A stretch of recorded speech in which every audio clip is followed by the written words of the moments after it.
Hello everybody, I'm Scotty. Welcome back to Scotty's Clock World. Today's clock is a Badisch Zaandam made by Warmick in Holland. Seems to be in pretty good shape. It's got heaps of dust on it. It's obviously sat in a collectible shop for a while until we bought it. It's got the atlas on the top, the atlas figure holding the world. That's the bell, the cup bell that it strikes on. They could do with a good clean up. We'll get that polished up nicely before we put it back together again. It's a smaller version of the clock. You can't get one that's actually at least half as big again. I would think thereabouts, about that size, but it's a better quality one because this is actual timber. It's not chipboard or MDF like a lot of the cheaper ones are. You can see there that's genuine timber on the back. The case is in reasonable nick. A little bit of a scratch down there, slight dent over there, but all told it's in pretty good nick. All the attachments are still in place, haven't come off. Oh, it's a little bit of a rub there. The chapter ring says made in Holland. Another sign that it's a better quality clock is that the chains are actually brass. They don't stick to a magnet, whereas the stop rings do. So it's an actual brass chain. Right, so we're going to start taking it to pieces now. The first thing we'll do is we'll have to remove the hands. Unscrew that knurl nut. Take it off. Looks like there's a washer between that and the hands. We'll lift the hand up and see. Nope, that's part of the hand.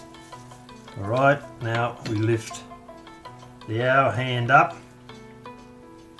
which is interesting. It has a square hole in it. Normally they're round. On a normal clock they're round, and the square bit is for the minute hand, but not so on this one. Alright, so let's remove the hands. Now, we'll take the chains out. Before we can do that, we'll have to take off the hooks and the stop rings.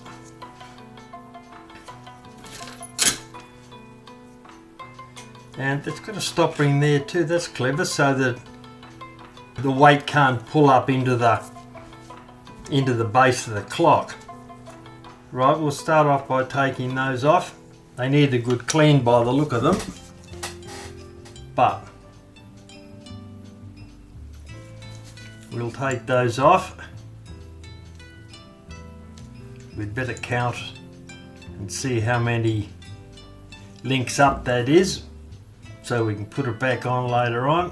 I'll close that up and we'll do a count. 1, 2, 3, 4, 5, 6. All right.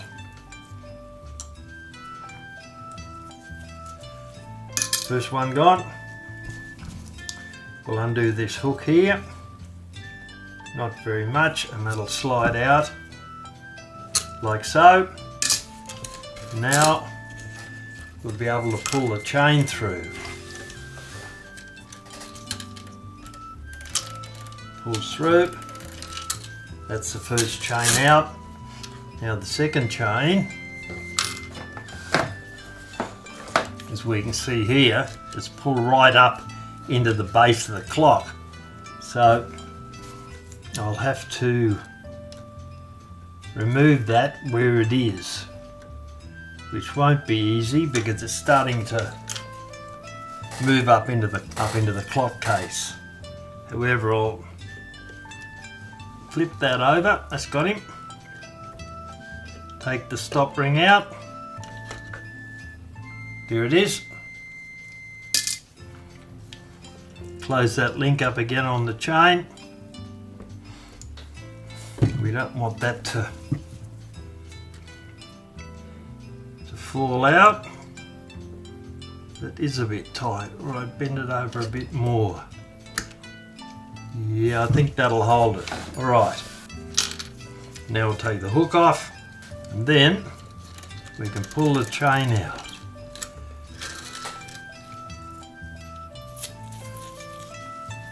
Right, so there's our chain, waiting to be cleaned. That should come up relatively nicely, I think, once we run it through some scourer pad.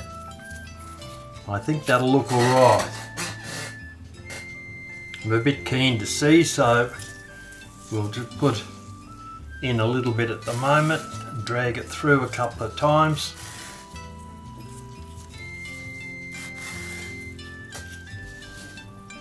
And have a look and see. Yep, that's looking cleaner. We'll continue with that later on and get that sorted out. Next thing I'll do is I'll remove Atlas from the top of the bell. It just twists around, comes out rather easily. There he is, could do with a good clean up, which you'll get. But that's Atlas holding the world on his shoulders. Put that aside. There's a washer that comes with that. And then the bell should just, the cup bell should just wind off. Which it does. You can see it's pretty clean on the inside. The outside's looking pretty grotty. We'll clean that up, we'll put that over the Foredom later on and polish that up, and that should come up pretty well, I think. It's a hammer. That's the post that Atlas sits on. Alright, turn the clock over, slide this bar up here, that comes out. I get a screwdriver, help me lift the back out. That just comes straight out. There you can see the movement, the pendulum leader. Right, we're going to remove that now. How we do that is we undo these 4 screws there. So we'll get into that now.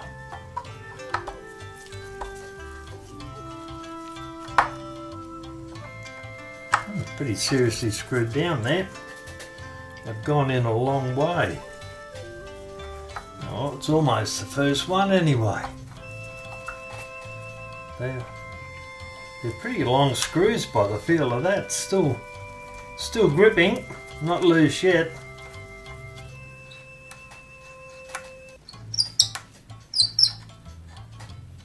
Rather substantial screw. Alright, I'll take the rest of those out off camera. Alright, that's got those 4 screws out. Now, we lift the top up and push it down towards the base. Here we go. And that's the back of the case, well, the front of the back of the case, put it that way. As you can see, it's timber. Lovely bit of grain up there. I'll polish this later on, bring that back up. Some rather nice grain in there. Now I'll take these little brass ferrules out.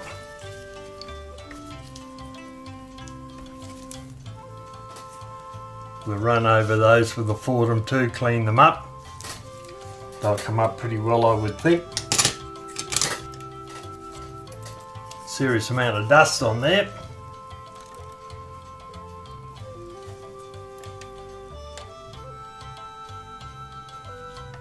Alright, well,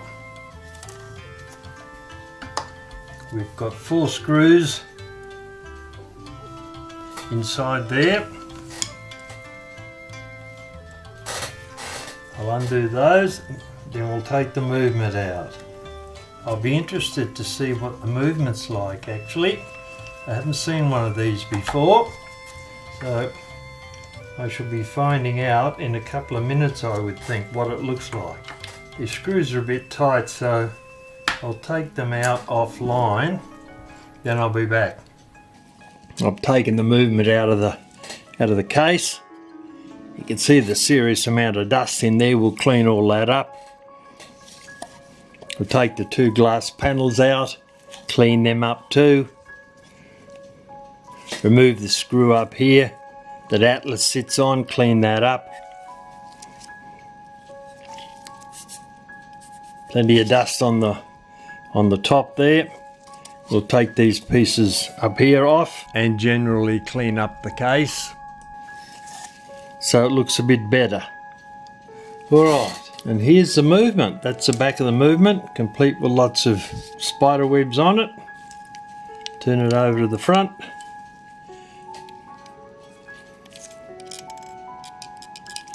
Pretty much a standard rack and snail movement. I'd say that wheel there is plastic. Yep, and that one there. Yep, they're both plastic. Give it a test. That stops alright. Little bit of rust in there on some of those. We'll clean those up.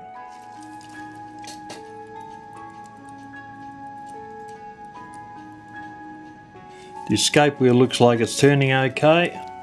Put a bit of pressure on it.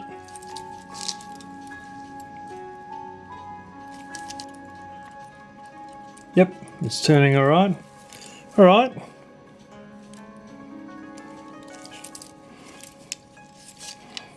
Doesn't look like too bad a movement actually.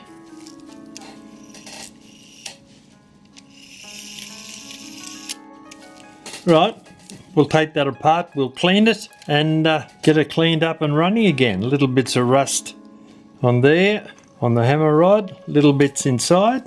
Alright, that's not looking too bad. It'll certainly look a lot better once we've cleaned it up. You can see how rough the screws are. They're very rusty. We'll clean them up. But what we'll also do is we'll clean up the slots, recut the slots. The slots are very shallow and some of them have been rolled over where people have used the wrong side screwdriver. So before we put them back, we'll use this tool here, which is used for recutting slots on a screw. That side and that side are perfectly flat. There's no abrasion on them at all. It's only that face and that face there. So once we've got rid of the rust on them, we'll then recut the slots by doing that when we've got the screw and a vise to hold it tight. So by doing that, we're only cutting down into the slot. We're not affecting either side of the slot because there's no abrasive surface on either side of the file. So that's what we'll do before we put them back in. We'll run over them like so. And as you can see, it's starting to look a bit shiny in there. That's because we're cutting a new slot in it. Right, we'll do that before we finish. The little screws that held the case in aren't too bad on their slots, but they're all pretty rusty and grotty down the bottom there, so we'll run over those with the Dremel too. Oh well, this is going to look pretty good by the time it's finished, I think. We're ready to start taking the movement apart now. We'll start off by removing the pendulum leader, this piece here. To do that, we have to remove this tapered pin here, such that it is. Put it down there. We'll replace that when we start putting the movement back together again. Now we can remove the suspension spring, that piece there, and then twisting the pendulum leader around, we can remove it from the crutch. That'll make it easier when we're taking parts off from the other side. The movement will sit flatter on the block here. Now next we'll remove the hammer. which has a spring, brass wire spring that runs through that hole there, and it's been pulled down under the last loop, so we'll have to pull that out. First up, the pair of tweezers, undo that. I think that came out. I'll have to have a look. That over down there, and then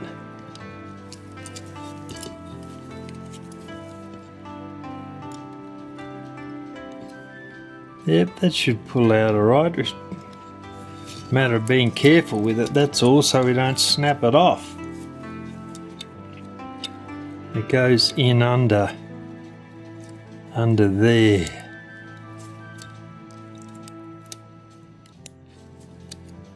We're getting him out slowly but surely. It's got him. I'll straighten that up a little bit, so we don't want to break any more of that off.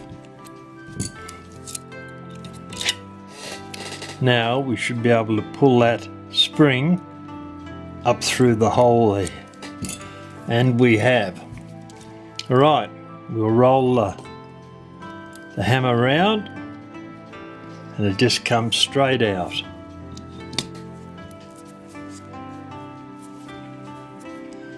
I think that spring's probably still alright. We'll check that when we get back to it. Alright, now we can go over to the front and start removing pieces from the front of the movement. We'll start off by removing the rack. And to do that, we'll have to remove this clip here carefully so we don't shoot it across the room. There we have it. Now we can take the rack off, put that over there for the moment. We've also got a circlip down here that I'll remove with a pair of pliers. Is that? I don't think that it did. Alright, move that one with a pair of pliers. So now we can remove once I take that piece off there, we can now remove the snail. And I think that's metal. Yep, that's metal. We can take this plastic minute wheel off and then see what else we've got. Alright. The rack stop lever. It's got a clip over the back. Right, first up, we'll remove the spring from it. Turn the movement over. And now being very careful, because this is a very small clip, using a pair of pliers, we'll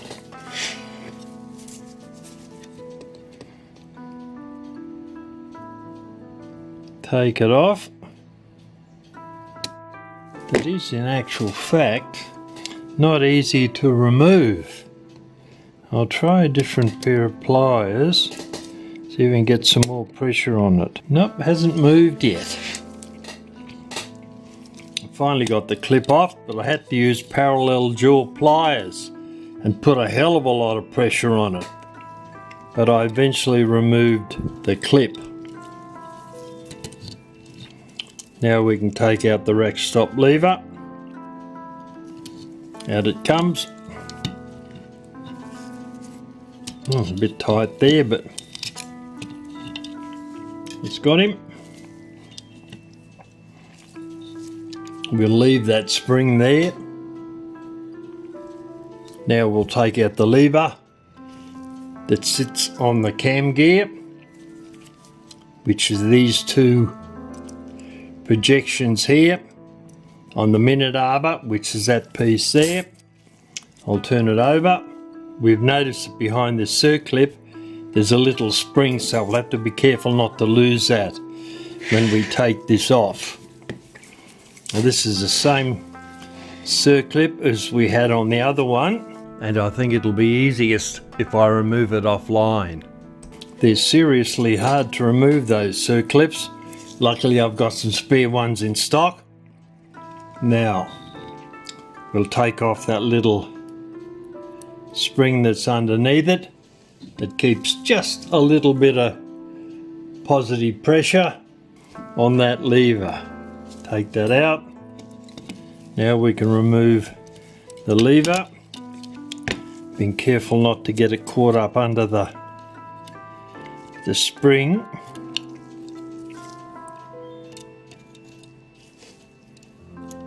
I'll put that over the top for the moment. Keep it out of the road so we don't get it caught up in that spring that holds the rack stop lever. Alright, that's starting to thin out a bit on the front now, and on the back I'll take that count wheel off there. There we go, it's come off rather easily. Now we'll remove the back cock up here by undoing these couple of screws. That's one.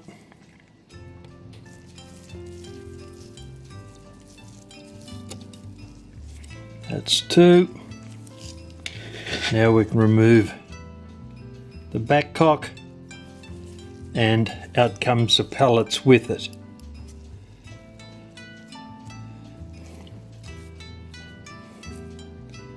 Now I've got little marks on them actually, and a little bit of a, I think that pivot has been hit down. I think that's pretty tight. Anyway, we'll have to polish those pellets before they go back in. They've got some small marks on them. Alright, we'll give those a quick polish before they go back. We'll undo the back nuts and then we'll take the back plate off. 5.5mm spanner. We'll loosen the nuts and remove them. These two up the top. And the fourth one. And now the back plate should come off very easily. We'll lift it up gently so we don't drop any wheels out anywhere. And there it is, the plates come off, and there's our movement. Alright, we'll take those out, put them aside and get them ready. We'll put them through the ultrasonic cleaner, clean them up. I'll be naming parts of cuckoo clock movements, and this is pretty much a cuckoo clock movement without the lift levers and the bellows and the pipes, etc. I'll be naming them after the normal protocol for the usual clocks that I work on. This is the great wheel, this is the first wheel, this is the second wheel, and this is the escape wheel, the third wheel. But according to Dr. Lloyd's book, this is how we name the parts. This is the great wheel, this is the second wheel, this is the third wheel, and this is the fourth wheel. The escape wheel is the fourth wheel, not the third wheel. Alright, so I'll follow that protocol from now on, so we'll understand where we're going. Okay, so that's the second wheel. That's the third wheel, and the escape wheel on the time side. And the great wheel, which I'll slide out there. Now up the centre we've got that wheel, and that one there is fixed, which has got the minute arbor on it, and the hour wheel. Now we'll go over to the strike side.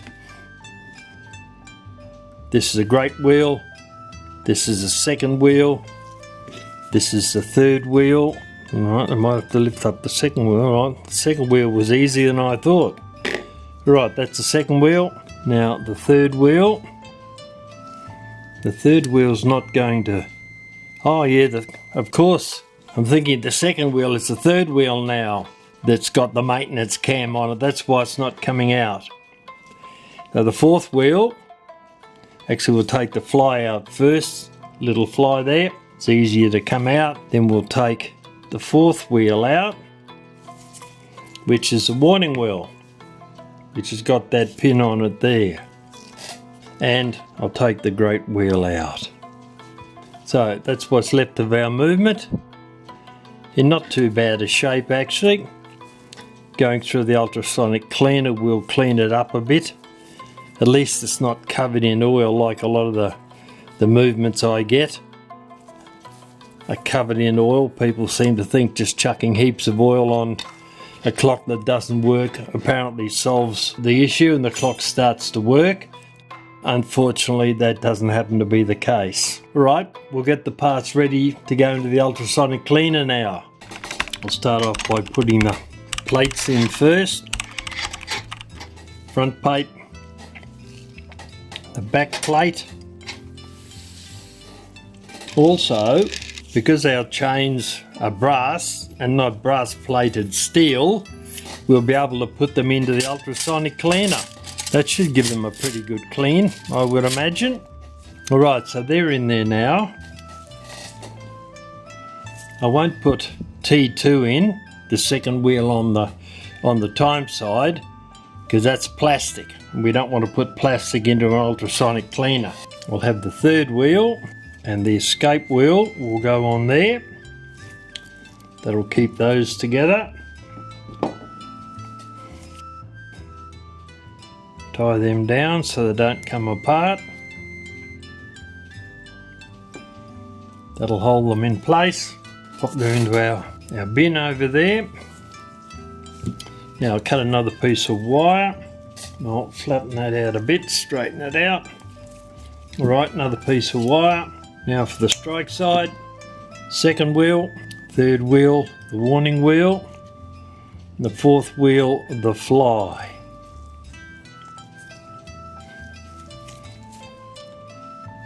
Now get these pieces of wire caught up together around there. Then I'll bring that one back to there, cut off the excess. There's the strike side wheels all in there, put them in our basket, and the motion works. Right, none of those will fall through, they all look alright. So there's our parts ready to go into the ultrasonic cleaner. That bell looks like it might actually be brass, certainly not steel. Alright, I'll put that in. We'll give that a try also, see what else we can clean up. We can't put Atlas in because I don't think we can undo that piece at the top. No, we can't undo the wheel. Alright, so that seems to be all the parts that we can put in. Parts have come back from the ultrasonic cleaner. We'll have a quick look at them and see what they look like. They look rather good. Yeah, they've come up okay. Now we'll look at the wheels.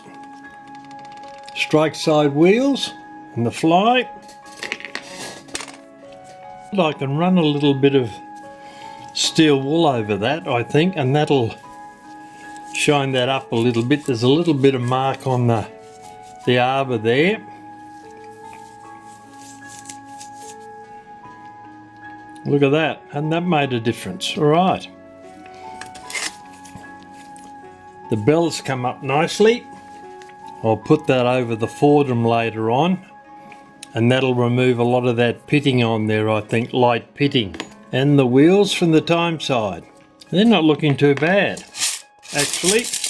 And our chain is a lot cleaner, but I wouldn't be surprised if there's still a little bit of discoloration on the outside there that we can take off with a piece of scourer pad.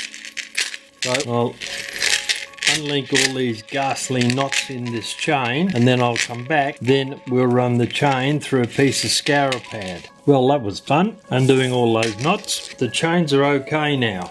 So what we'll do, we'll put both of them, put both the chains into a piece of scourer pad, hold it relatively tightly, and pull them through. We'll do them back the other way.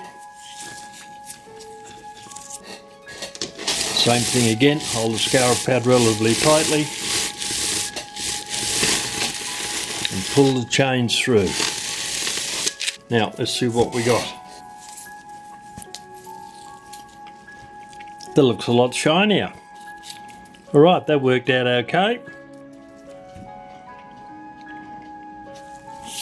Put that in the box over there. Now we'll put the parts back into the foam block in their correct orientation. Then we'll run over the plates with a piece of pegwood and we'll peg out the holes. And I don't think there's any bushings in any of these Actually, I don't think so. I think they're just holes drilled in the factory.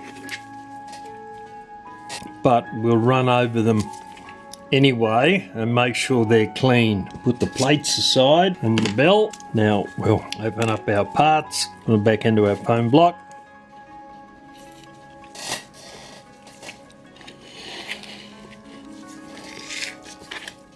And the strike side train. Second wheel.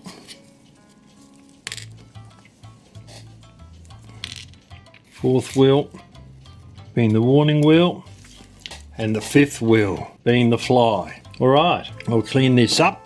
I'll sharpen a point on the pegwood so it's nice and clean, so we can tell how we're going when we're pegging out the bushes. Alright, we might as well start the top, work down, put the pegwood into the hole, spin it round, take it out, look at it. Nope, it's alright. Yeah, it's pretty clean.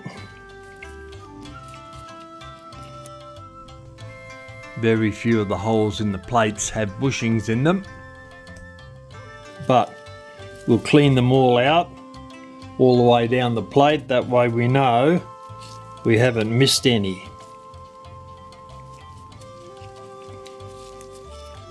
That one has a post in it. That one there has a post in it. Yeah, they're looking pretty good actually. That one. Little bit there, little bit in that guy. Right, we'll clean the tip of the pegwood off again, so we know if we've found any dirt in one of the holes.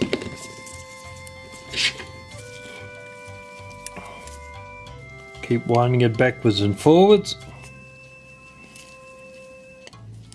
I don't think we have anything in these holes over there, I don't think, but we'll clean them out anyway. No, they're pretty clean. Yep, they're all looking alright.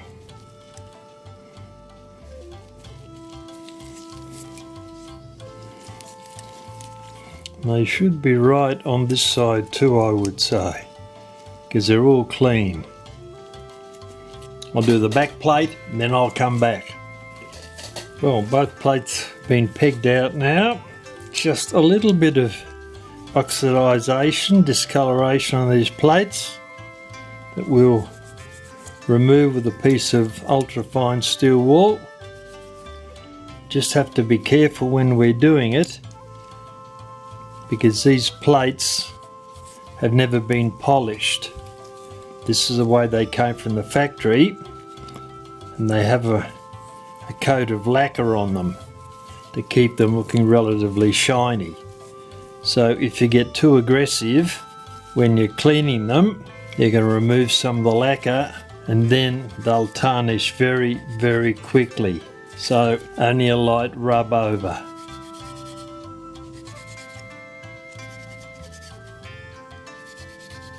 There's a couple down there also. Alright, that's looking okay. Alright, now we're going to check the wheels. Turn the plate upside down. We're going to check the wheels in both of the trains one at a time and check and make sure that the bushes fit okay in the holes and there's not too much slack or slop in them. Alright, time side first. Put in the second wheel, which goes there. Third wheel goes in there, and the escape wheel goes there. Now we'll put the back plate on. There we go. A couple of those are dropped in, and I'll put a nut on this post down here to hold it.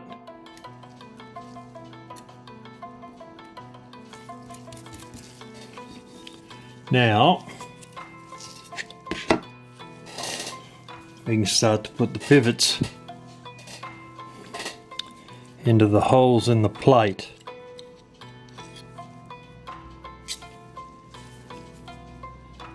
Just about there.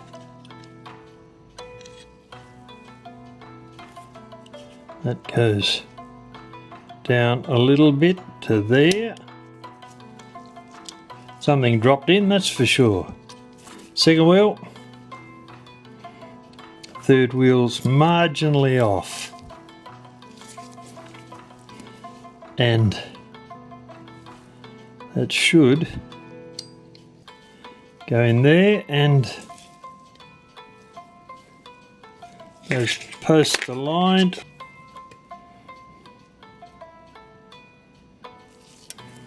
That's very close, but not quite. Tiny bit more. There we go, that's got him. And the escape wheel. Alright, they're all in. Put a nut on that post. Tighten them down a bit. I'm going to put one over here just to keep everything sorted. Don't have to be tightened down completely, but they need to be relatively down.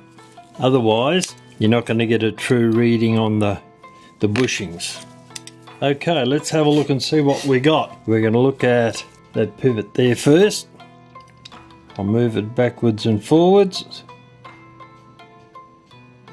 Yeah, a little bit of movement in there, not very much, a little bit. Now we'll look at that one there. No, that's pretty good. The escape wheel, that one there. No, that's alright too. Right, turn them over, check the other side. We'll go down the train this time. Turn that round, make it easier.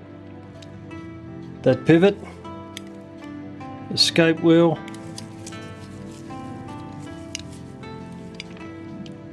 That one.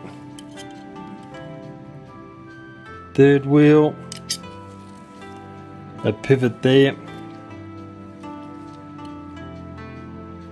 Tiny little bit, but probably not enough to worry about, I wouldn't think.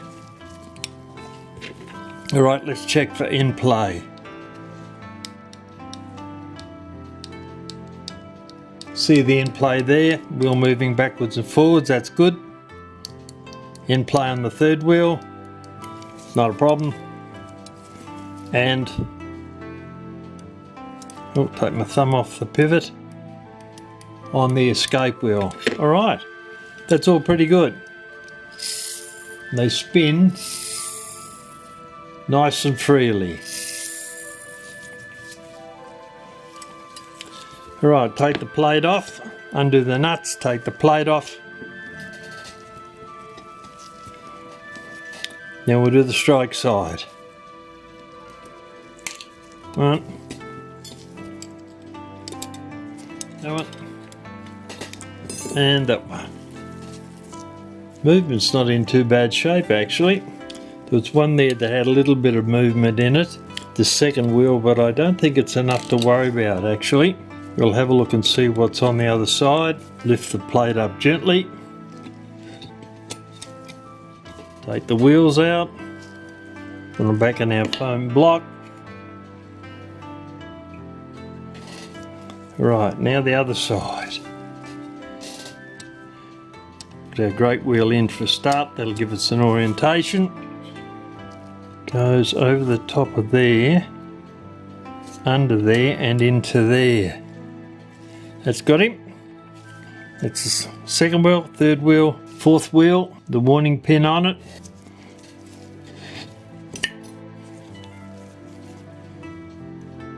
Goes into there, if it feels like it.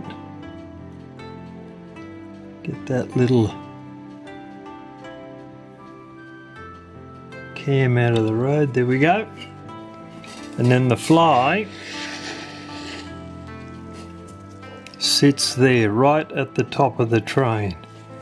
as it always does, till it falls out, then you put it back in again. Right, turn you around. Now put the back plate on again. Minute arbor there. The first one to get aligned. If we can see it, it'll be good. There we go, it's in there. And done. I'll put a nut on the pillar down here to hold it. One on the other side. Flick it down a couple of times. That'll give us a little bit of an advantage when we're getting the pivots aligned. Alright, what do we got? Second wheel.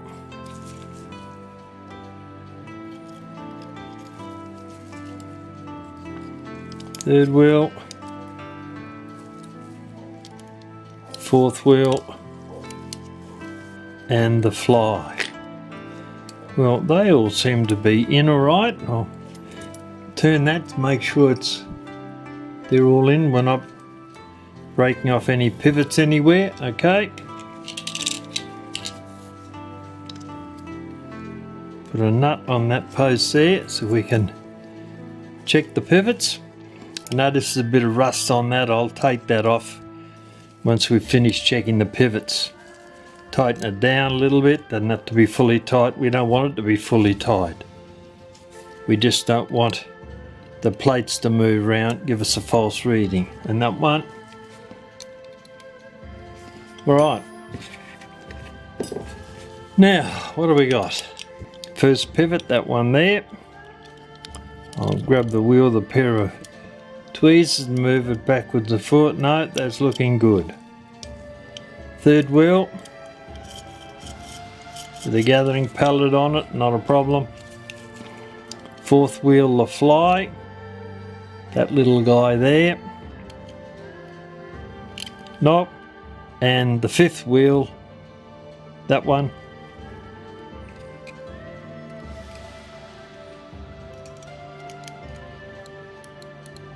For the fly, not a problem.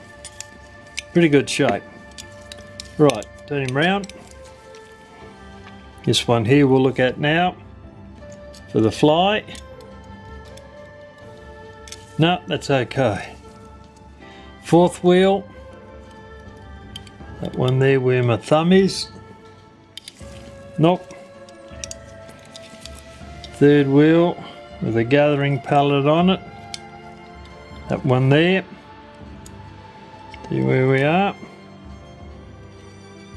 Nope. And the second wheel, that one there, not a problem.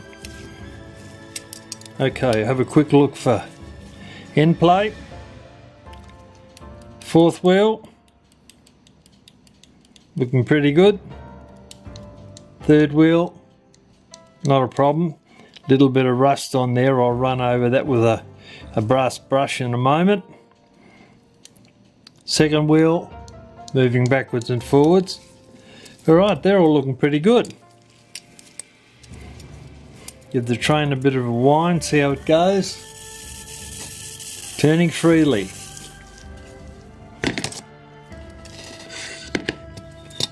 Alright, I'll take those wheels out now and remove that couple of little bits of rust I pointed out a few moments ago, and then we'll be back. Take the nuts off first, off the pillars. I'll run over the cup bell initially with a wire brush on the Foredom machine. It'll remove a lot of that marking up on the top there, and then we'll run it on a polishing wheel. So I'll start off with that and see how we go. Removing the marking on the cup bell.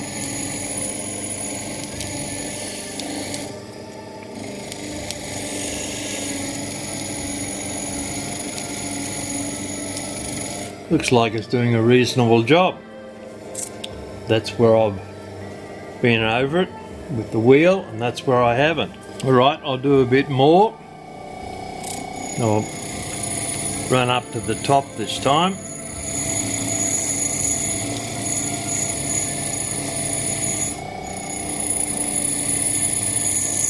Whoop.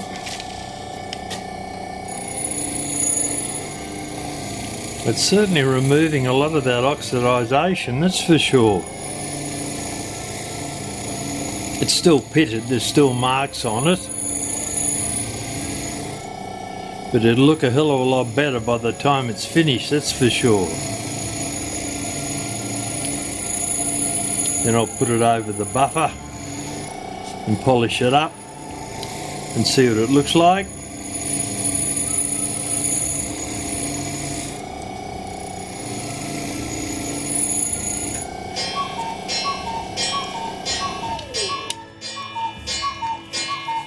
You can see that's looking a hell of a lot better than it was. Alright, I'll take off the wire wheel and I'll put our buffer back on again.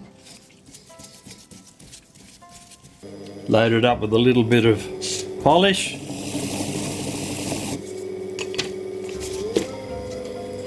And put it on the cup bell and see if it makes any difference or not. It's looking better already from the wire wheel, but it would be nice if we could clean it up a little bit more because it's going to be visible on the top of the clock. And it's shining up. I'll load the wheel a little bit more and we'll continue around the side.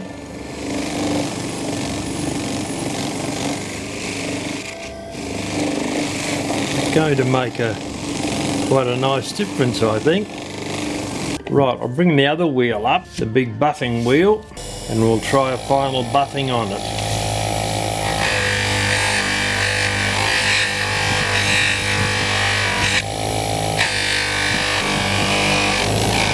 Yeah, that's not going to look too bad actually. Considering what it looked like before, it's going to look a lot more respectable.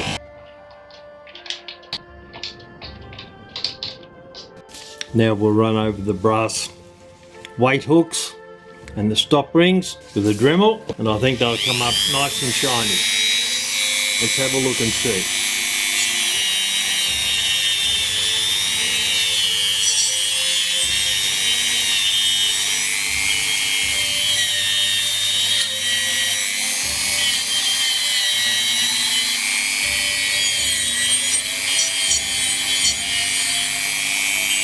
Dremel does a pretty good job actually with a wire wheel on it.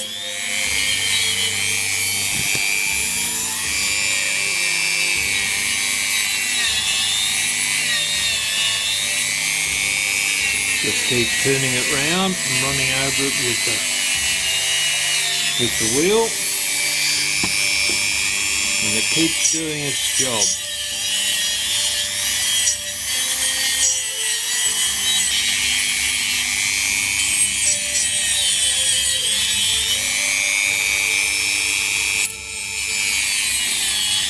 Run over with some fine steel wool, remove any bits we couldn't get at, and just generally finish it off nicely and up round that end.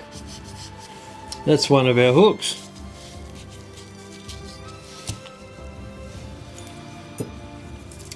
A bit different to this one that hasn't been polished. These are our polished up weight hooks. And the stop rings, they're looking pretty good now, a lot better than they did before. These are the screws that I've cleaned up. You can see the heads look right.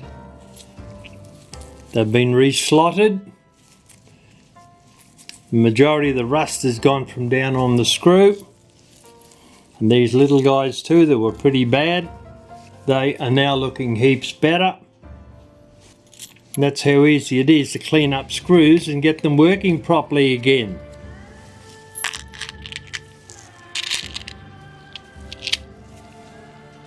I'll run over one of these brass pillars from the clock and I'll see if we can clean them up a bit on the Foredom. I'll start off with the wire wheel and see what that does.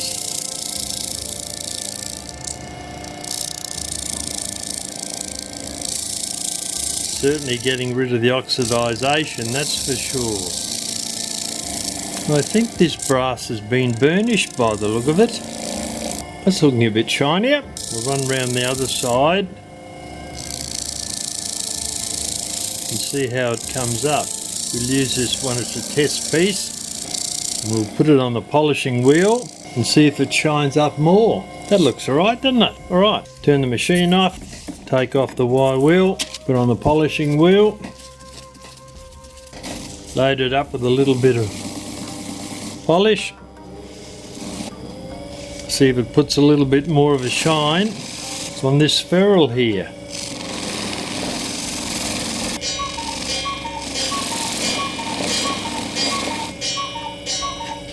We can get into the dints and grooves in it nicely by using the side of the wheel. Turn that off, and that has come up very nicely. Alright, I'll continue to do those until they're all done. I'll take the polishing wheel off, put the wire brush on again. I want to try very carefully to see if I can polish up Atlas. I don't want to affect the world up there.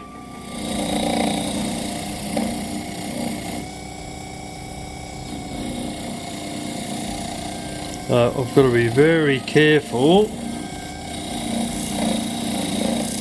Just sticking at low speed on the outside. Yeah, it's bringing up some highlights, so concentrating on what I'm doing, being careful. Now I'll get into his back here if possible. I don't think that's going to be... Oh yeah, we've got a little bit off it there. Now we'll try that on the front because I don't want to touch the whorl on his shoulders here.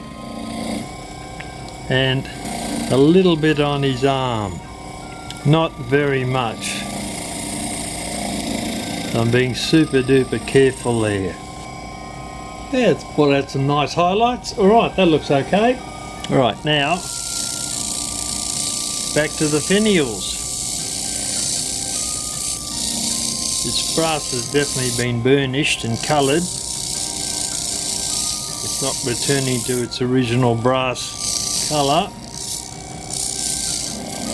But they come up rather nicely actually. That's all the finials finished now. They've come up pretty well, I think. They look nice on the clock when we put it back together again. Put them in our container, then we'll get back to work on the clock. We're ready to start putting the movement together again now. You'll notice I've put the chains into the great wheels. I'm going to test this method and see if it makes it easier than trying to put them in later on. You'll notice I've tied them up with some tape so they don't drag all over the floor and pull the great wheels out of the movement. Alright, second wheel on the time side, put that in now.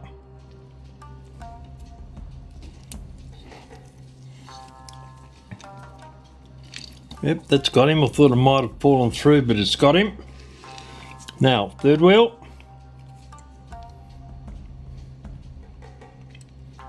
Goes there. And the fourth wheel, the escape wheel, goes under there. The third wheel back in again. That guy goes down into there, meshes with the minute wheel. That's got him. Not too easy to get him in there, but that's got him. Okay. Strike side second wheel goes in there. That is not going to be easy to get in there. I might have to take a pair of tweezers. There we go. Now the fourth wheel goes there.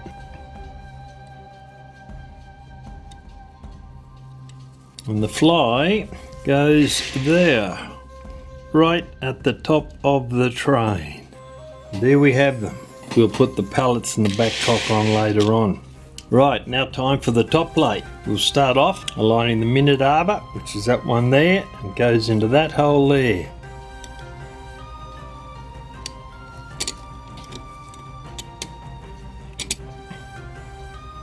If we can get the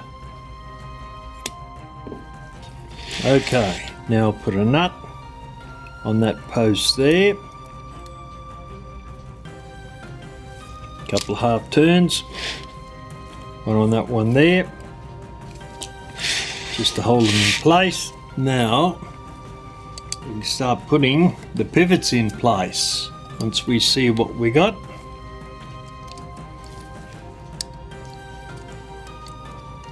That's through there, that goes through there. That one there.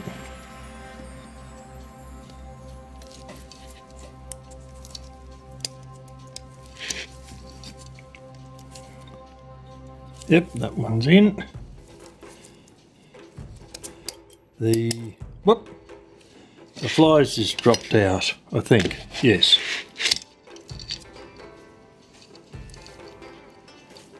Take that out, we'll put that in a moment. There it goes. So we've got first wheel, second wheel, third wheel, and the warning wheel. The fourth wheel has to come back a little bit. There we go. I think that's got them. All right. I'll put a nut on that post there to hold those for the moment. Then we'll go back to the time side. And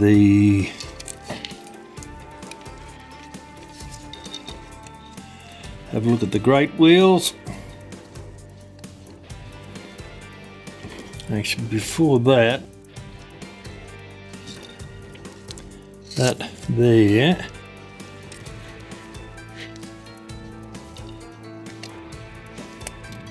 Put that down a little bit. And then spin round over to the time side, see what we got. Great wheels in.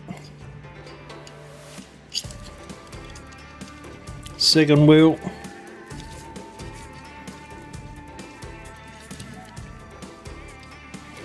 Third wheel's flapping around in the breeze. Now, yeah, the great wheel's not quite right in yet. It's got to go over that way a bit. Looking better? Yep. Looking a lot better. Tighten that nut up a little bit, hold it in place. Second wheel. Third wheel. And the escape wheel. Third wheel got to come back tiny bit. Whoop, that got him. And the escape wheel goes down into that hole there. Right, see what we got. It seems to be alright. I'll put a nut on that pillar.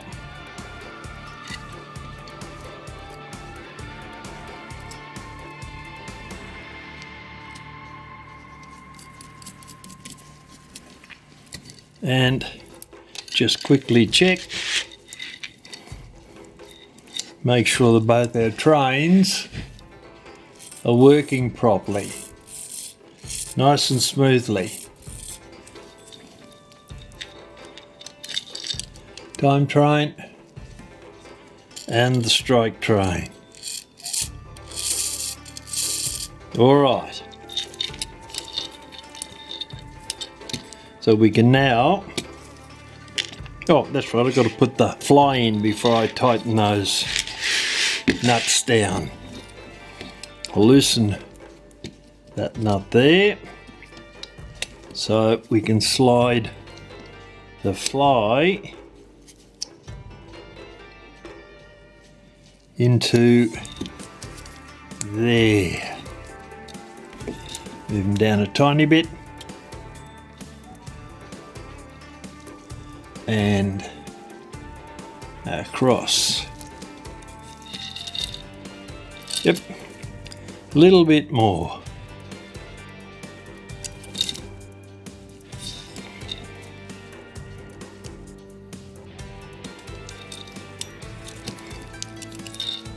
No, dropped into the wrong hole there. Take him out. Move him down a little bit lower. That's better. Now, got to bring him up. There was a nut that fell off, I think, by the sound of it. The fourth wheel is moved. Put him back in again.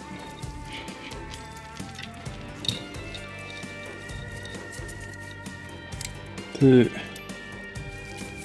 three, over the top of that, and to there, the fly back to there, up a tiny bit,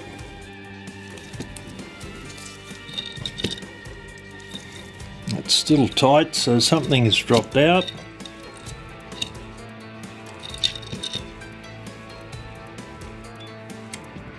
That seems to be alright. Right, I'll put a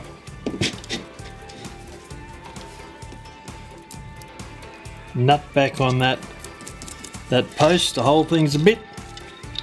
We'll go through and check it and see what's happening. Nope, still tight, so there's a pivot out of alignment. Flies are right.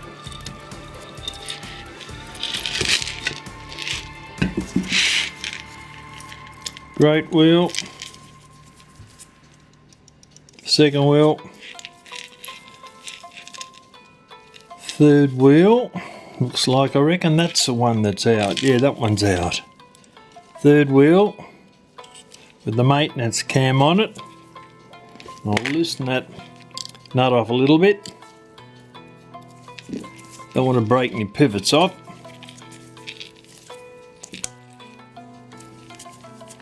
And that will have to go.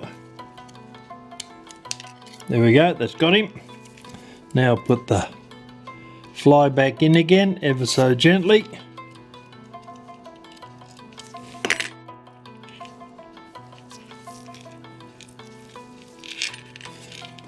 Put the nut back on, that pillar.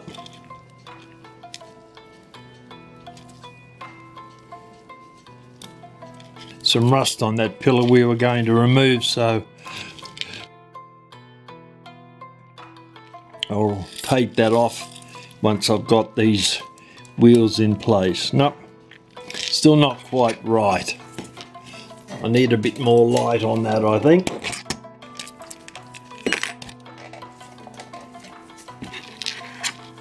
That's better. Fourth wheel was out, which dropped the fly out, so we'll just check that again.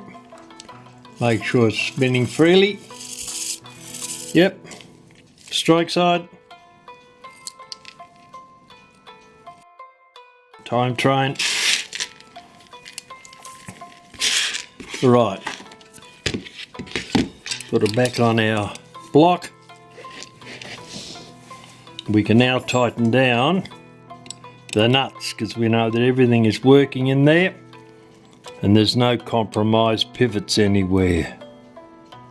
Two, do these couple.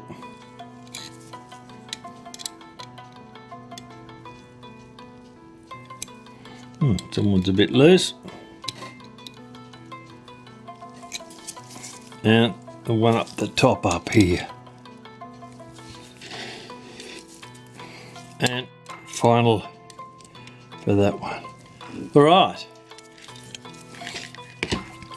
Check it again. Make sure everything's spinning freely.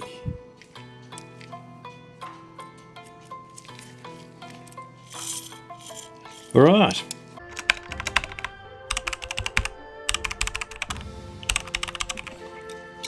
Actually, what I'll do first is I'll take off this spring that gives the rack stop lever a little bit of positive pressure. We don't want to get it caught up in the pallets. Alright, that's got that. Now, screw holding screwdriver, one of the small screws on it. Put that into the hole.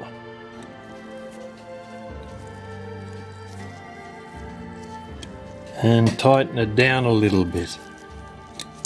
Undo it. Back over for the second one. Line the holes. And put the screw in. Turn it down a little bit. Remove the screw holding screwdriver. Get our proper screwdriver. We'll tighten it down just a tiny little bit, so it's not flopping around everywhere. Then we'll see how the pallets are sitting on the escape wheel. We push away, we'll see whether the escape wheel's turning or not. Now,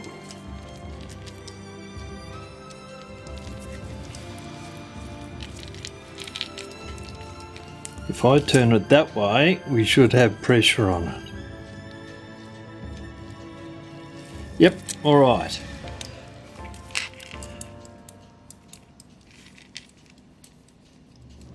It's a little bit tight there, just touching, but we'll adjust that a little bit now, and we'll make a final adjustment once we put it on the test stand. It's catching at the top. All right. I'll move that up a tiny little bit. Loosen the other side.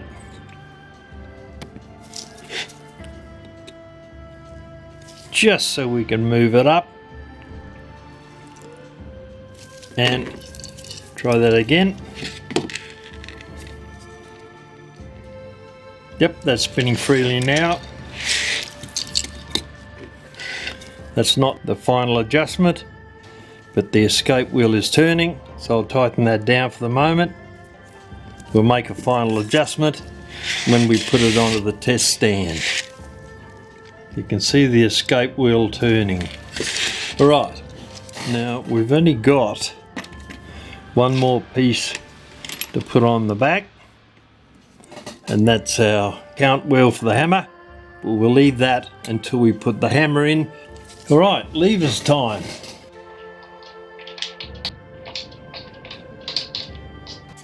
This is the first guy we're going to put on. And you remember I had a lot of trouble getting these, it's a little spring, getting these clips off the post on the levers. And it turns out, as you can see, there's no groove in there for a C-clip or an E-clip to catch into. These clips are just a friction fit that push on pretty tightly. Oop, I've got my glove caught in that.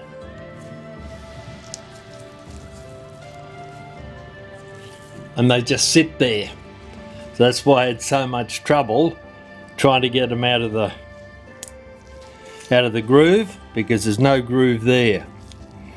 Alright, we'll move that, put the first one in, and pull that spring out of the road.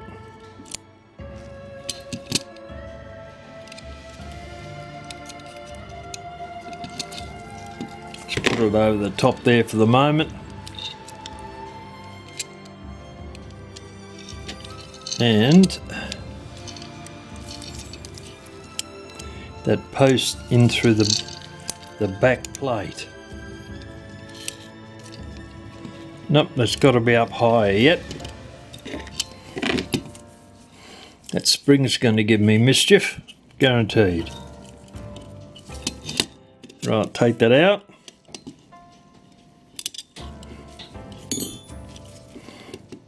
Get that spring. And I'll clip that over the top again. Now he's out of the road. Thank you. Now we can get that lever in properly. So that's the one that has that little spring on it, which goes there. Now I've just got to push that funny looking friction fit.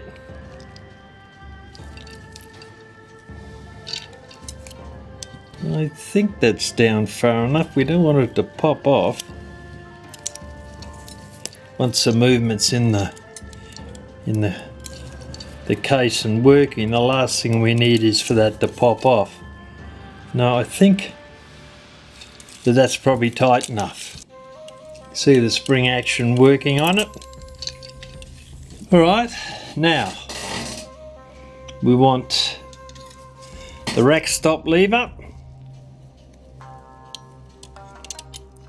which goes in there and has the same friction fit clip that holds it in. Goes out through the back cock out there.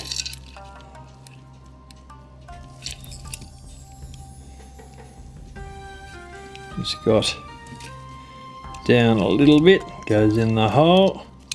There we go, that's got him.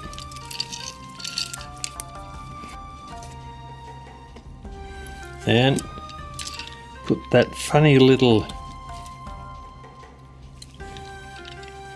no, I think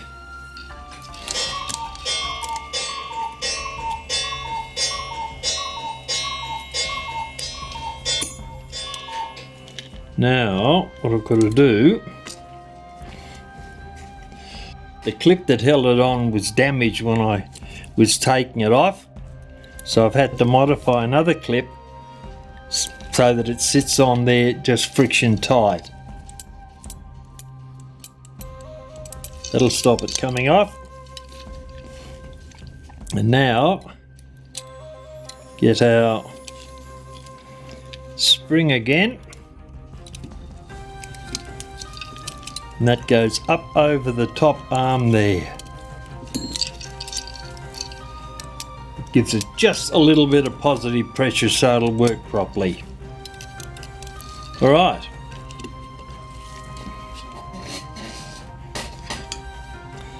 Now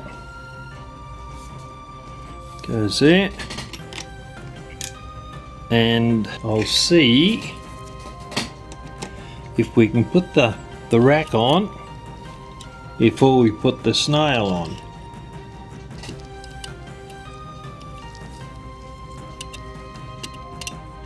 Yep, we do. Alright, obviously we'll put the rack on now, which has a circlip that goes, what? Dropped it. It fell out the bottom, thank you very much. Try that again. This time I'll use a pair of tweezers. Might be a bit easier to hold it in place until we can put the pliers on it. Right, we've got them in place now. We'll squeeze that in.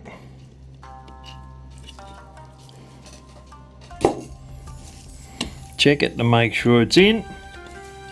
Yep.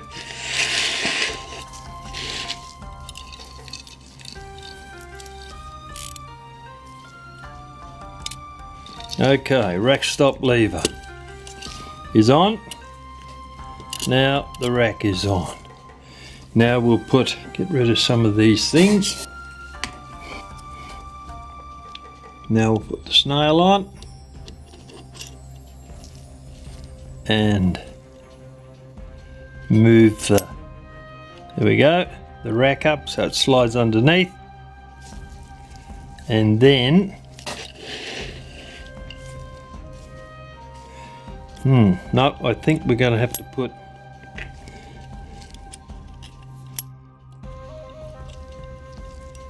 get that out of the road.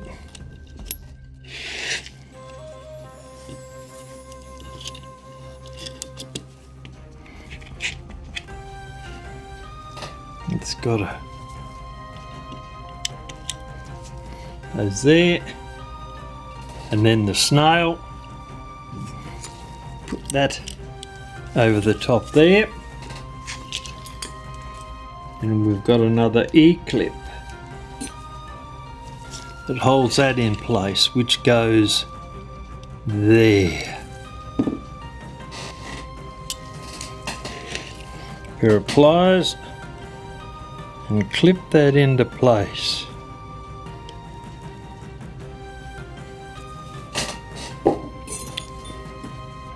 Here we go, that's got him. Now drop the rack down.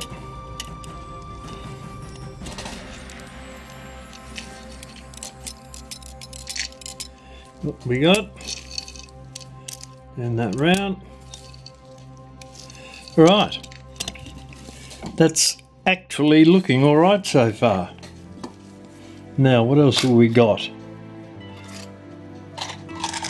There's the hands, the hooks and the stop levers, they're the ferrules. So it looks like the only part of the movement still left is the hammer and the count lever. And there's the suspension spring, and there's the pendulum leader. So we've got to check that spring on that, and there's a little bit of rust there. I'll run over that with a wire brush, being very careful not to damage the spring, and then we'll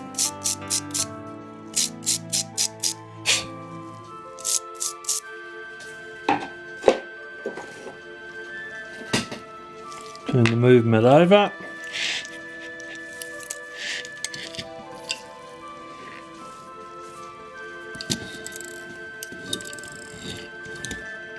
And position the hammer and that piece of wire clips over the edge in a moment. Right, here we go. Now that little piece of wire there on the spring hooks in through that hole there, that tiny little hole, and is that in or not? Not. Right, push him down, there we go, that's got him. Now we'll bend it back, bend it up and back. Put some pressure on it to hold it in place.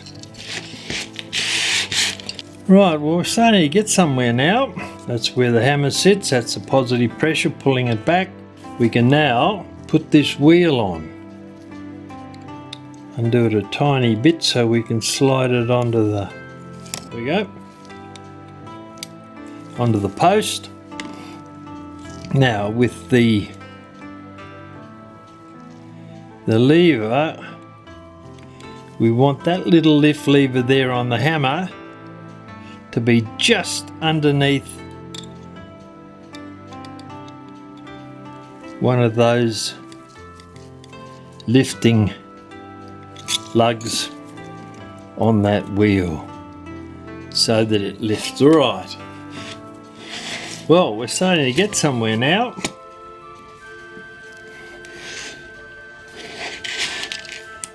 We've got suspension spring, a piece there we'll put on next. You'll remember it had a very, very dodgy taper pin on, so we'll have to make another one of those now.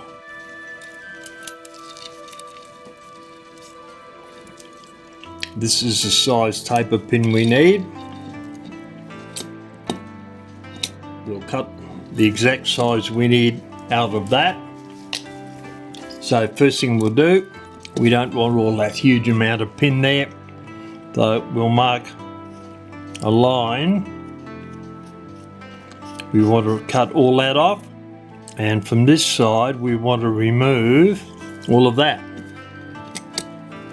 So get a cutter and cut out the piece that we want. Now, so we don't lose that, I'll put it into a pin vise and tighten it down. We've now got to cut the stronger side of it. There it goes. That's the end of our tapered pin. I'll move the vise up a little bit so we can see what we're doing.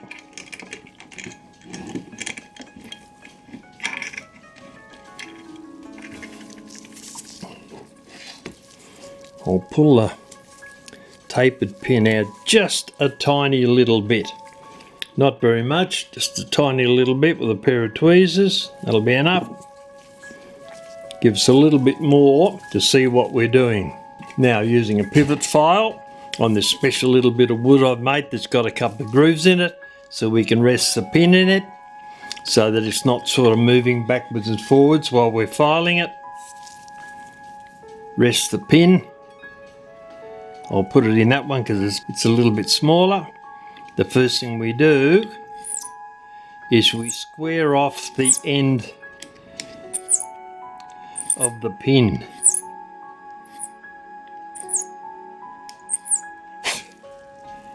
Square the end off. Right. Now, running our file at 45 degrees, we run that over the top of the pin and turn the pin vise while you're doing it.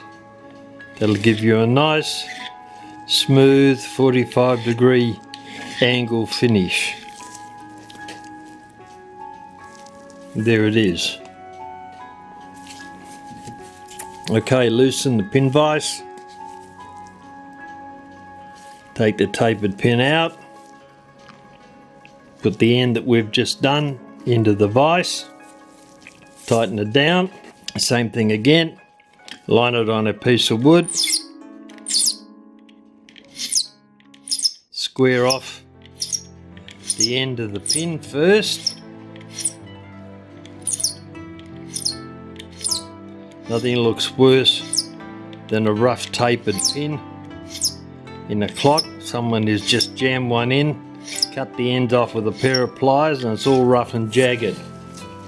Nothing says poor workmanship better than that. Right, 45 degrees. Roll the file across. Turn the pin vise between your finger and thumb. Don't need a lot of pressure. Yeah, that's pretty much right, I think.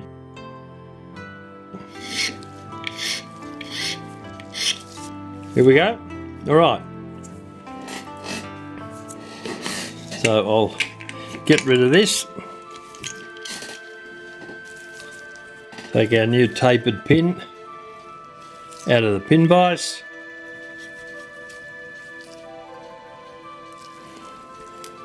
Now, got our suspension spring.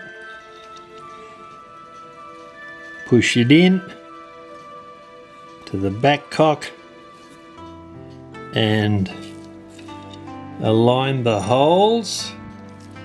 That's pretty close. Now, where's our pin? Push it in.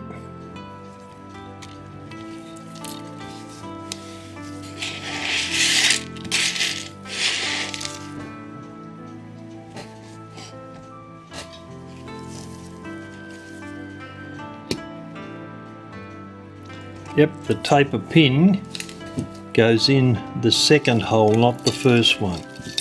So I'll move that down and look for, that looks pretty good. Alignment on that, the taper pin back in. It's gone through, yep. All right, tighten that up a little bit so it doesn't slide out.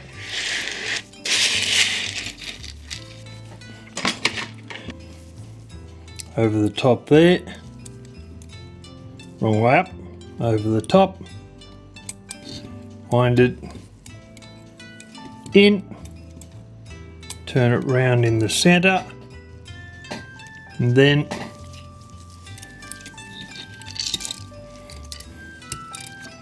drop it over the two pins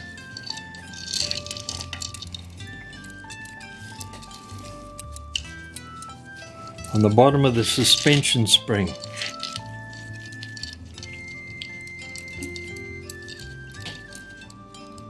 There we have it set up. There's a little bit of rust on that. I'll get onto that now and remove that. Well, before we do that, I'll put the cap on the top to hold everything neatly into place. That just slides on there. Alright, now I'll remove that little bit of rust on there and on one or two of the pillars.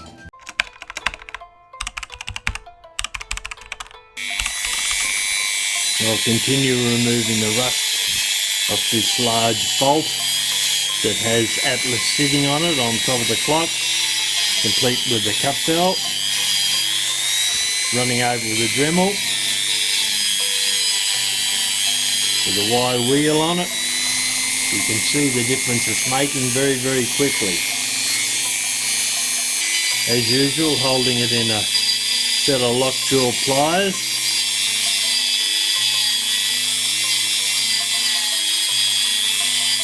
Gives pretty good control over what's happening.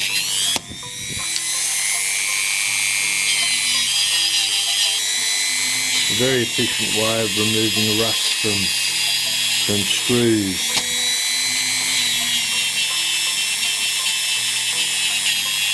You can see that's come up pretty well. A lot better than all the rust on it. Now I'll move the rust from the head of the screws that hold the finials on the cloth. Same thing again, lockjaw pliers, run out with the Dremel, and then very rapidly remove any rust on it.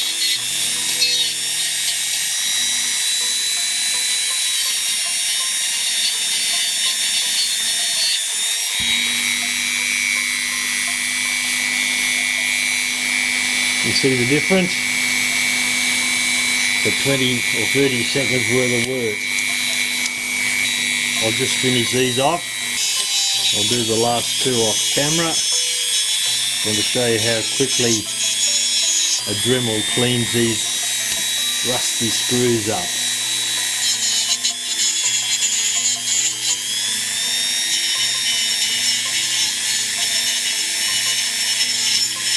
You can see these screws have been twisted, so they've got metal up on both sides there, so we'll file them down and I'll recut those also, as you saw me doing before we put them back into the clock case. They are the screws with the rusty heads that I've cleaned up, and I'll recut the slot in them, and so they're ready to go back into the movement now. Okay, next thing we're going to do is we're going to put some of my mineral oil and beeswax furniture polish conditioner on the case, and we're going to see how it comes up. It's going to bring up the grain rather nicely. I won't do all of it on camera, it's going to take too long, but I just want to show you how much of a difference this mixture makes. I made a video on how I made this that I'll be uploading probably in about a week's time. If you want to make a brew up for yourself, you'll have all the information and the ingredients on how I did it.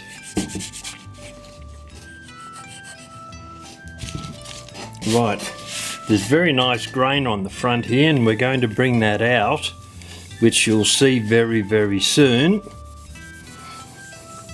using my polish on it, and always rubbing in a circular motion, like so, with a soft piece of cloth. You don't need very much of the wax.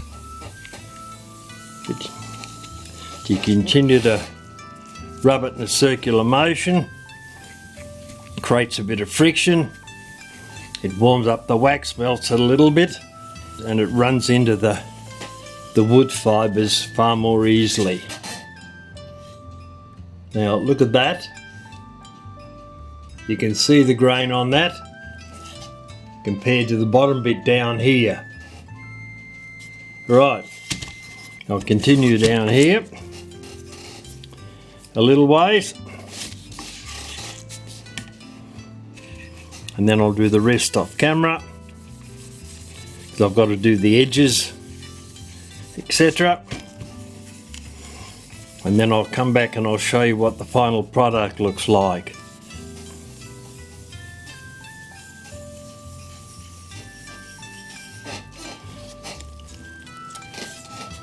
Right, the case has been finished now.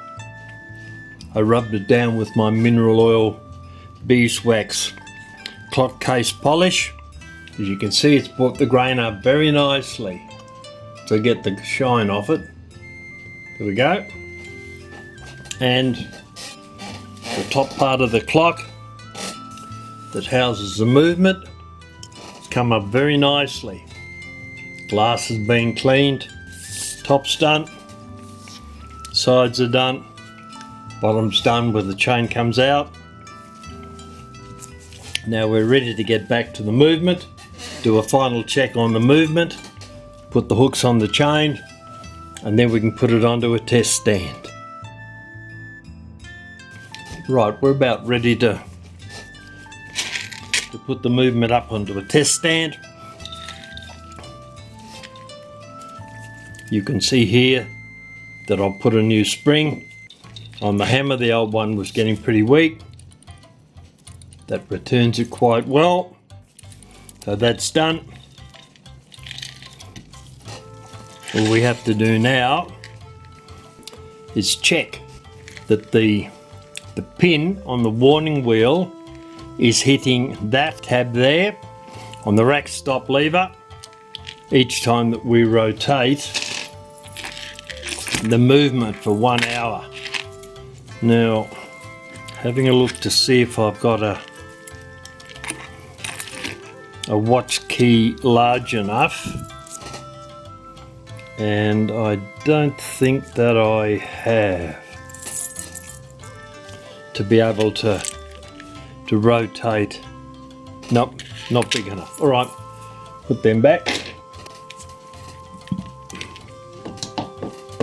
I'll rotate the minute arbor, go half an hour the first time, and see. I don't think that advanced at all. I'll put the minute hand on the minute arbor. That drops in. It's got a square hole on it, so that should drop in all right. I'll rotate that. We'll check and see. Right. The rack is lifted up. I'll now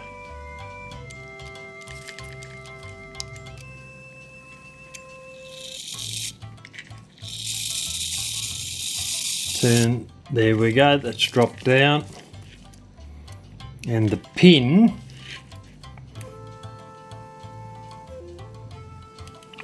has hit there. All right.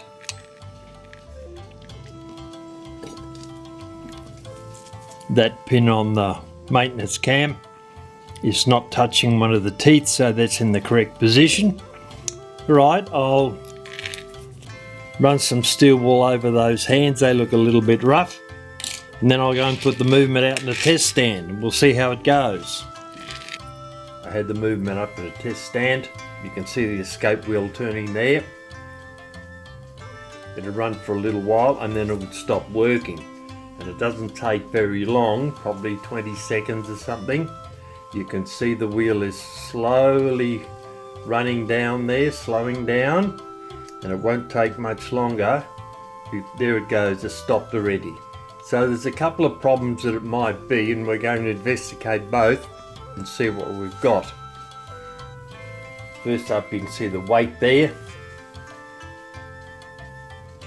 So there is a full force of gravity working on that wheel, so that the escape wheel should be turning all the time, but it isn't, it's stopped. You'll notice that this is the correct pendulum for the movement. I'll move the camera up a tiny little bit.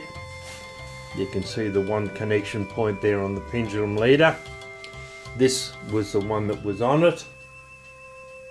The rider is correct, but it used to have two hooks to connect it to the clock, and it's a different model clock because on the bottom of the pendulum leader here there was a pin that ran that way across, and the two hooks sat on that. So whoever owned this before replaced it, bought the wrong pendulum, put it on, found it couldn't work, cut that side off there and put it on, and it didn't work at all. And not only that, the pendulum is too small, it's about 2 inches too short, and it looks like they've got a big chunk of putty or something there to stop the pendulum moving up and down. And they've cut the bottom off the rod here that's got the rating nut on it. However, the rider is correct. It's the only thing that's correct about that pendulum. Right, what we're going to do now is we'll take the weight off, remove the pendulum, we'll take the movement off the stand, take the movement apart, then we'll take out the time side grate wheel and have a look at that and find out what the problem is, because I have a feeling it's too tight. People have dragged too tightly on the wind up chain when they were winding it up, and they've stuffed up the inside of the grate wheel. And if you look here, you can see bending in the chain. Down here, from here to there is straight, and that's all bent and twisted. This is a piece of chain that I took off that was immediately close to where the weight was hanging. You can see that every link on it is opened, has been opened. So there's been some pretty serious force put on that to crack all those links open. So we'll investigate that also in a moment, once we take the movement off the test stand. Here's a close-up of the chain I was showing you before. You can see how the links have all been pulled open all the way down that length of chain. Also, when I try to pull the chain that had the weight on it, it's very, very tight.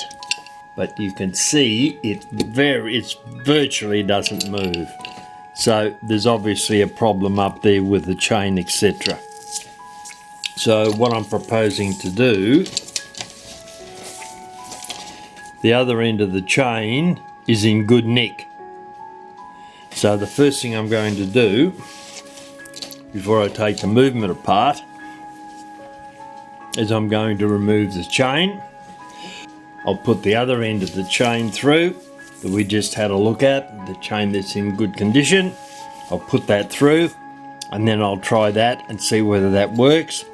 And if it doesn't work, then I'll have to take the movement apart and investigate the main wheel, which I have a feeling is what I'm going to have to do anyway. Just won't turn. Alright, so let's hope that we've got some links that have opened up. These seem to be alright down here. If that's the case, we'll just reverse the chain. It may well solve the problem. Alright, first up, we'll take the weight hook off the chain, put it over there, and then pull the chain backwards through the grate wheel.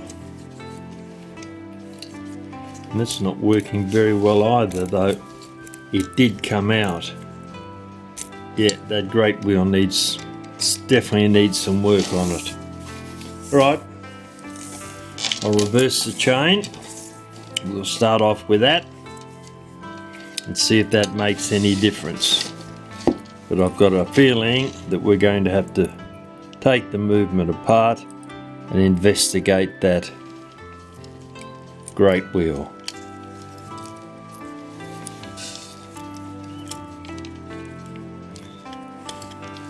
See, that should just spin and wind the chain up. but it doesn't.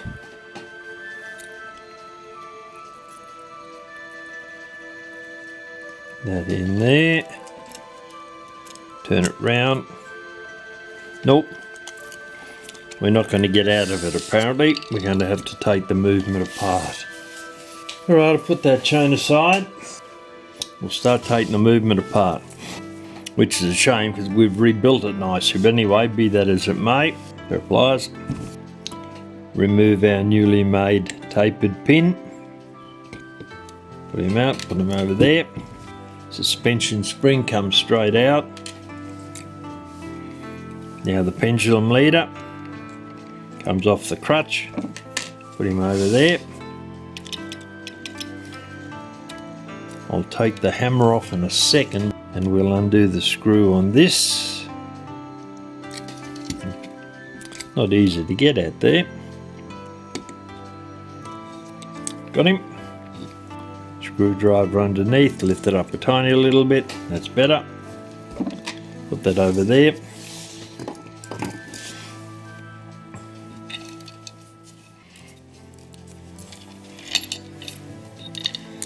Alright, well, I'll take this hand off.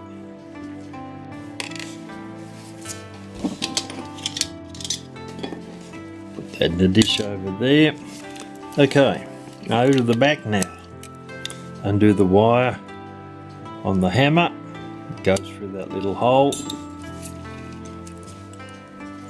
We'll have to straighten it out a bit after it's got bends on it to hold it in place. That end just came off.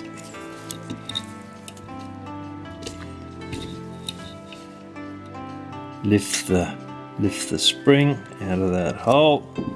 Hammer should come out quite easily now. Roll it round. Out it comes, alright. So the back's relatively clear. We'll remove this modified C-clip, pair of pliers. That holds the rack stop lever in place, done. That's one. Then we'll take this one off. Whoop. And that's the guy I'll collect that, put him over there. That's the guy that's got the little spring in it. So we'll take the spring out. They're done. Now we'll take off the back cock.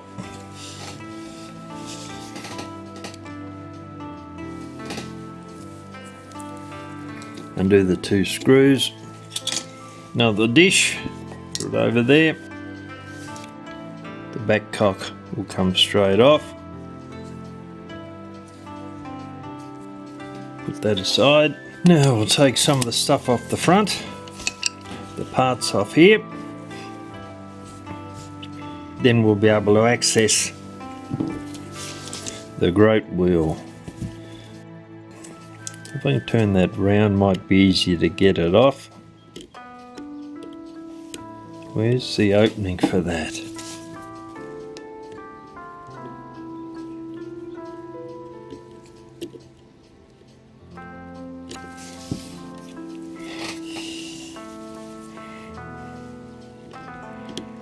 If it wants to slide off that way or not.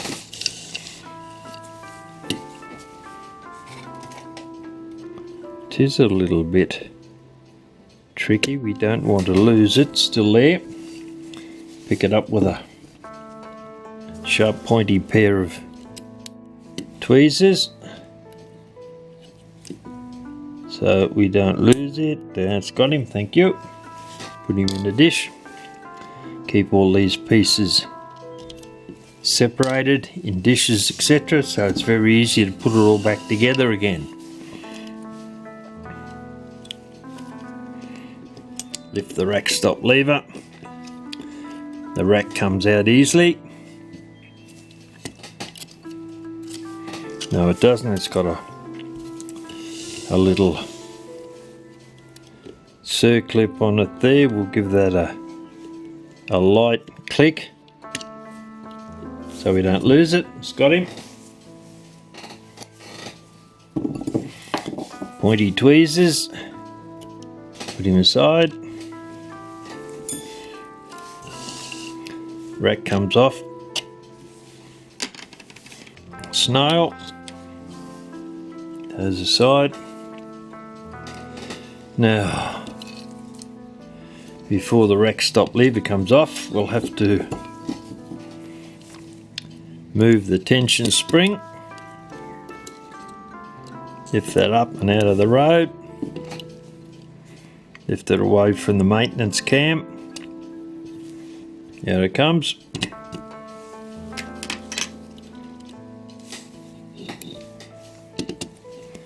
And put the spring up here, up on the top. It's sort of out of the way. Lift that lever out and go over there with the other ones. Alright, that's looking relatively clean now. Okay, let's undo the nuts on the back.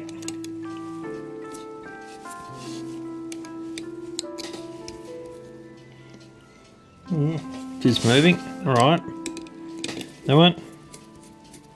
Some of them spin up easily, some you've got to work on them. That out of the road.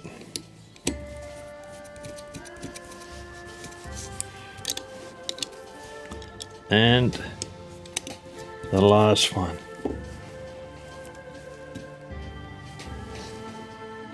In a container to put them in.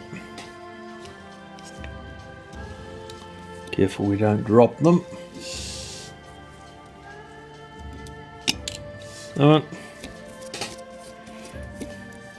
That one winds off pretty easily. And the fourth one, alright. Now we can remove the back plate. Be careful of the strike side because it's still got a chain on it. The great wheel might jump out, which we don't want to happen particularly. Plate comes off. Put it aside over there. Now I'll take the second wheel out, which sits underneath the great wheel there.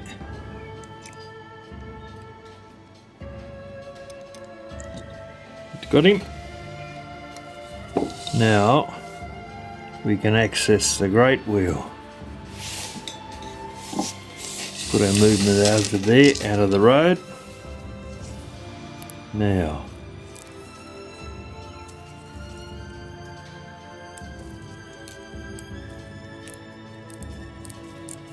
it is certainly moving anything but smoothly. Alright, what have we got in here? See what the click looks like.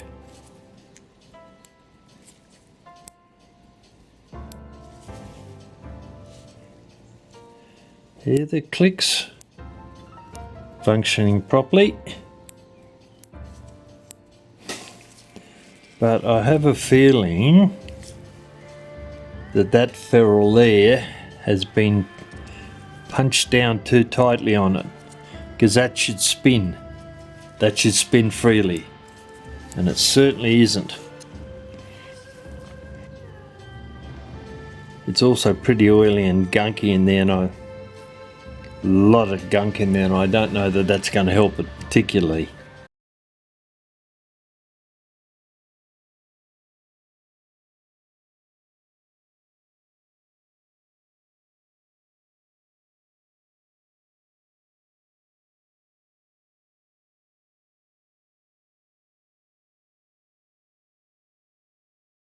A huge thank you to my Patreon and YouTube members who make this video possible. Without their kind help, I would not be able to keep this channel alive and to make these videos for a living. I can't thank them enough. If you want to support my channel, join my Patreon or YouTube, or make a $2 donation on my Ko-fi page.